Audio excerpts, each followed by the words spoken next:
check out our social media at Wrestling with E for information on who will be interviewing for the month of October. Right, it is a great day for wrestling because we are wrestling with the news. Um, it was not a good week if you're an NXT fan, as the Invasion, well, it's not even a PLE at this point, it's just, a special random episode of NXT, um, previously branded as Invasion, which was um, a WWE paid preview back in 2001 when WCW invaded WWE. Um, all these years later, they're using it for this special episode of NXT between NXT versus TNA. That's not happening anymore. I kid you not. Um, Israel Publications, Israeli, I want to say that that's the correct term here, um, took issue with the name and especially with the timing of this event, as October 7th, the day of the event. It also coincides when, let's just say that the issues between Israel and Palestine started. Uh, so to say, and it was dubbed an invasion when all of that happened. So, to say that this was a big oopsie on WWE's part is an understatement. I don't think that they had any intentions of correlating the two, and I don't think a lot of other people have either. Um, Nonetheless, it was still it was still a big enough issue for them to change the name from Invasion to Showdown. Um, so yeah, if you were a fan and excited to see the Invasion um, gimmick return, sorry, the font is still there. The font's still nice for Showdown. Um, I can't necessarily say I'm too upset about it. Um,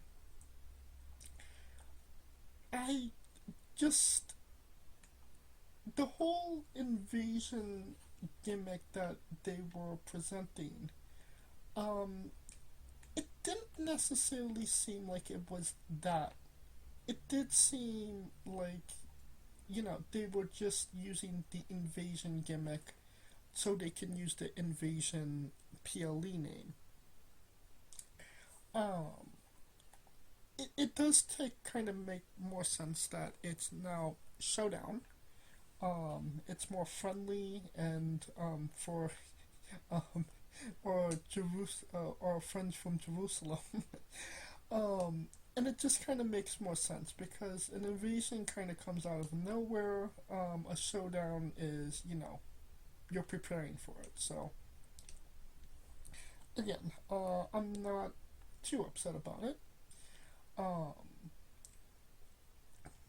Another thing that happened this week in the news, Andrade Del Idaho made his way back to AEW. It was the 6th anniversary of Dynamite. Andrade joined the Don Callis family, real original there. Um,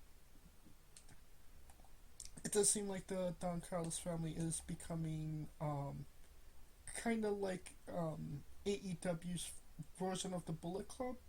Well, we don't know what to do with this guy. Let's throw him in Don Callis family, whether it makes sense or not. Um, I don't necessarily care that he's back. It's not. It didn't make an impact when he first came there. It's not going to make an impact now that he's back. Um, the only people that succeed in this is those who likes making memes, and Andrade is definitely very memeable at this point. being called a human ping pong ball, going back and forward between WWE and AEW. I even heard that he's making his return to WWE 2027 Royal Rumble, so look forward to that as well. Um, I don't think she'll be out for any extended period of time, but Jade Cargill got a nasty cut on her head after the triple threat match on SmackDown last week. A lot of people are, blaming Nia Jax, but, I kind of, yeah, I mean, she is kind of at fault at this point. But, I mean, that whole match just kind of seemed coarse at this point, considering people are dubbing it like the worst triple threat of all time, or the worst match WWE's produced. I don't think it's as bad as the worst match WWE's produced, but I digress. Um, it was bad though, and I do think that a lot of that blame has to do with the referee not counting when she obviously clearly should have very much counted. Um, if I'm not mistaken, this isn't the first time she's made a mistake.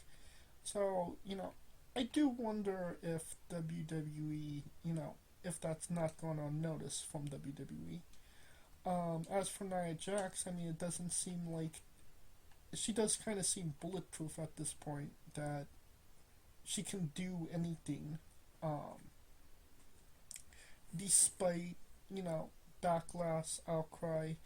Um, People are a fan of her, whether you're in the building or outside of it.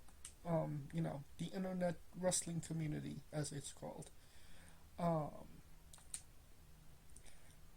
I don't think it necessarily changes anything at this point.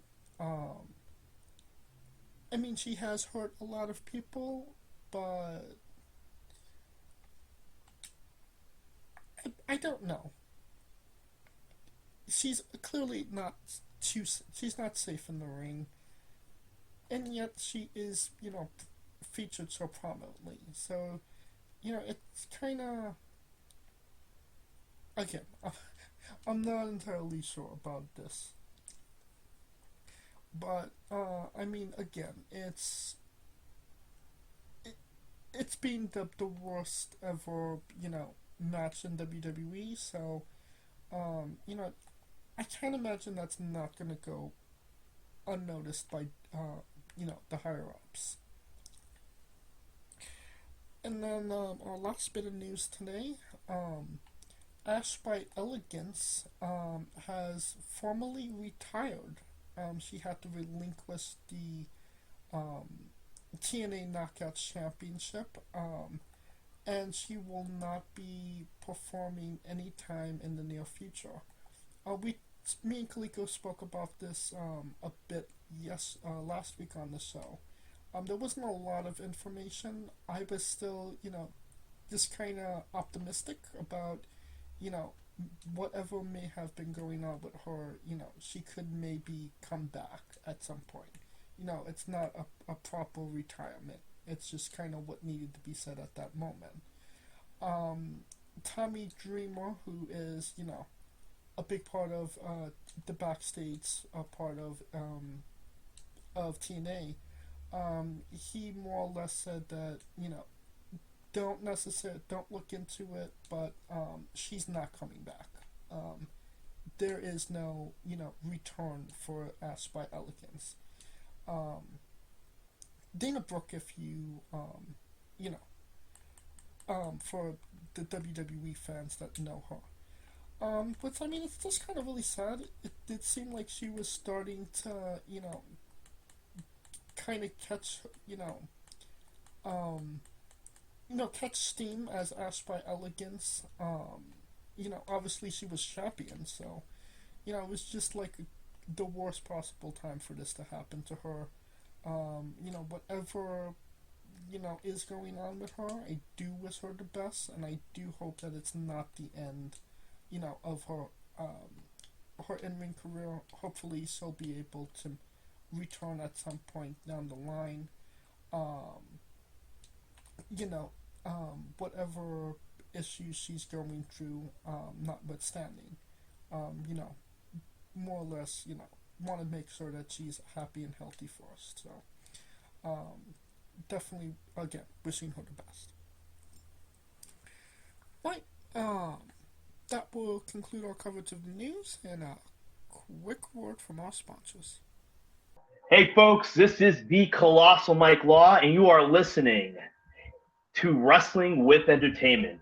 Enjoy the show. Support these guys. We appreciate it very much. We'll see you at ringside.